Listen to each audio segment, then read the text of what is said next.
Hello, welcome to Outlaw Bookseller. This is Stephen E. Andrews, the Outlaw Bookseller, reporting from the hideout here in the sunny southwest of England in early September 2021. Here we are in the hideout where we don't really focus too much on cosmetics, we really look at content. So here I am in my small, impoverished bedroom full of books, music, what have you. I say bedroom, it's the front bedroom, it's my library, it's where I write, it's where I do all the stuff that one does on a computer.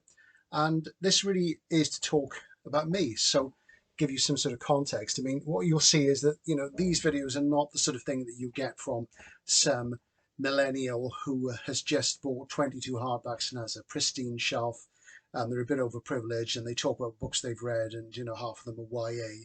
I'm going to try and give you something with a bit more experience behind it, a bit more depth. I'm not getting down on them, but sometimes it takes a lifetime of reading to make any sense out of what you've read. So that's the idea. I'm just going to talk to you about books, whatever I feel like talking about. So this is about me, for those who are wondering. Behind me, you'll see on the door, you'll see a poster for a book called 100 Must-Read Science Fiction Novels. That was my first book. There's a copy of it. Came out back in 2006. You can still get it. It's print on demand. It's had 7 printings. It's sold, well, I'm not going to tell you when it's sold, quite a few. It's published by A&C Black, which is part of Bloomsbury, and I co-wrote it with my good friend Nick Renison, who's a marvellous writer, wonderful bookseller. He and I used to work together in the late 80s, and he was the overall series editor for the Bloomsbury Good Reading Guide series, and we did 10 of these altogether. I co-wrote 3, conceived another couple, and it was a great delight to be asked to write them. The whole point of this book was to give not a best of, not a personal review of, but an overview of the main themes and subjects of science fiction as it was pretty much in the 20th century. The earliest book covered is Shelley's Frankenstein in 1818, and it goes up to 2004, came out in 2006. So it's a bit out of date, but they don't want a new edition because it's still selling, so there you go. Just to put that into context, a couple of years later, I did this book, 100 Must-Read Books for Men, which was the first ever reader's guide aimed at men, with my good friend Duncan Bois. Like myself, he was a bookshop manager at that time. He's a teacher now, really great guy, great writer. And no book like this, I don't think, has been published since. And by the time it was announced and out, somebody put a website up with exactly the same title, which kind of tells you everything. I'm sure this is probably very politically incorrect these days, but I don't really care. The idea came to me when I was writing this first book, and my editor said to me, if the SF book succeeds, what would you do next?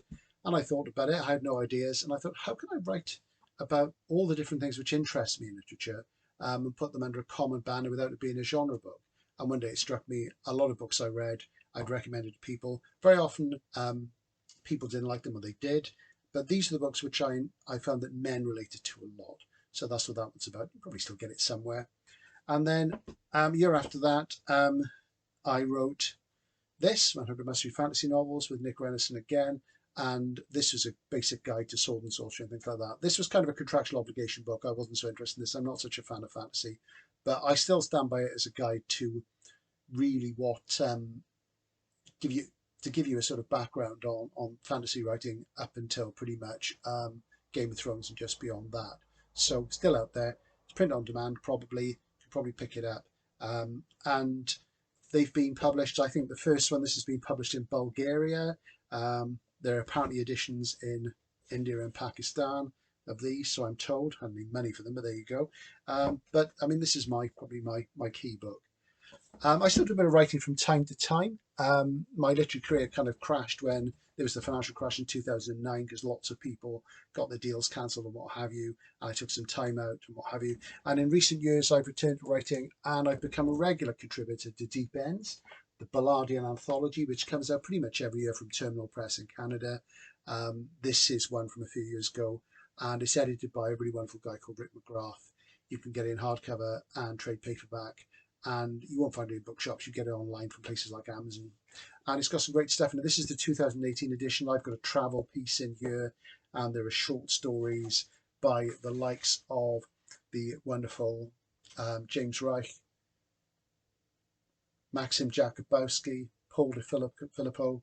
There's usually great stuff in here by David Pringle about Ballard. There's fiction, there's non-fiction, well worth a look. So that's the sort of thing I do on the sort of writing side. If you want to read a story by me in Deep Ends 2019, there's a story called Sorcery Occupant, which is a science fiction story about 12,000 words long about UFOs. Well, surprise, surprise. So, more about me. As the channel is called Outlaw Bookseller, as you probably guessed, I'm a bookseller. I've worked in the book trade since 1984. In that time, I've worked probably in about 14 or 15 bookshops. I spent 24 years in management positions, 16 as branch managers. I was the first person in a major bookselling company in this country to run a high street store, a academic campus store, and a specialist division. Done all sorts of stuff in the trade. And the 1 year when I wasn't working full-time in bookselling, I was writing a blog for the bookseller, and I think I was writing this, I was promoting this, and I did some pop-up stuff like that. So I've been in the book trade a long time, and these days I'm just a bookseller. I take a back seat, and I like all sorts of literature. I'm particularly identified with SF. Once you're identified with SF in the book trade, that's it. You're there forever, and I do love it, even though I have periods where I just cannot be bothered with it. So in these videos, I'm going to talk a lot about science fiction, a lot about other forms of literature, and just give you some insights and some ideas into what to read if you like something a bit different, into the classic outsider texts of modernism and SF, and just generally some ideas. If you have any questions, please post them. I'll try and answer them. So that's me, Stephen E. Andrews, the Outlaw Bookseller. And if you want to read my work, you can access it. You can probably piratize it for nothing on the internet these days, but there you go. It would be nice to get some royalties. So that's me, and I look forward to posting again soon. Remember, don't call it sci-fi, always call it SF.